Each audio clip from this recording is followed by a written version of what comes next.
আন্দোলন সংগ্রাম ও নানা পথ পরিক্রমার মধ্য দিয়ে বৈষম্যহীন এক বাংলাদেশের যাত্রা শুরু হয়েছে।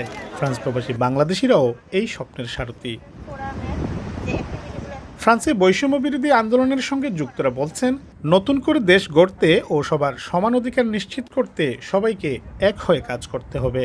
আমরা চাই না কোনো প্রকার কোনো সিন্ডিকেট থাকুক, আমরা চাই না কোনো জায়গাতে কোনো দল নিয়ন্ত্রণ করুক, আমরা চাই না কারো নিয়ন্ত্রণে বাংলাদেশটা আবার নষ্ট হয়ে যাক। আমরা চাই রাষ্ট্রটা সংস্করণ বলতে এখানে বলা যেতে পারে যে আমরা পরিবর্তন বা পূর্ণ গঠন করতে চাই। আমাদের গোড়ায় সমস্যা, গোড়া থেকে আমরা নতুনভাবে নতুন করে বাংলাদেশকে সৃষ্টি করতে চাই। কেউ যেন রাজনৈতিক পরিচয়ের জন্য এক্সট্রা কোনো সুযোগ সুবিধা না পায়, সবার জন্য সমান অধিকার। আমরা কোনো বৈষম্য চাই না। নতুন বাংলাদেশ আমার কাছে এটাই প্রত্যাশা থাকবে। স্কলারশিপ নিয়ে বিদেশে পড়তে আসার ক্ষেত্রেও কোনো সময় বৈষম্যের শিকার হতে হয়েছে মেধাবীদের। তবে নতুন বাংলাদেশে যেন সেই বৈষম্য আর না থাকে, সেই প্রত্যাশা তাদের। অনেক সময় সেই স্কলারশিপগুলো শুধুমাত্র রাজনৈতিক পরিচয় যাদের আছে তাদেরকে দেওয়া হয়েছে, যাদের রাজনৈতিক পরিচয় নেই তাদের মেধা থাকা সত্ত্বেও তাদেরকে সেই স্কলারশিপগুলো পাওয়ার সুযোগ করে দেওয়া হয়নি।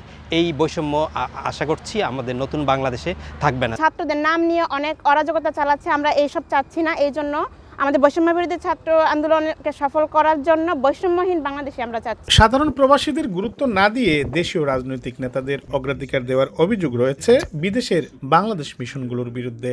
অন্তর্বর্তীকালীন সরকার এই বৈষম্য যেন দূর করতে পদক্ষেপ নেয়, এমন দাবি জানিয়েছেন প্রবাসী বাংলাদেশিরা।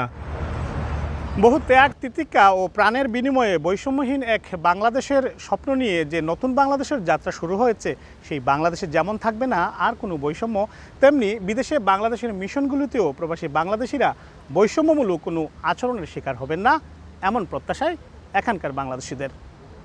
মোহাম্মদ লুৎফুর রহমান বাবু, সময় সংবাদ, প্যারিস।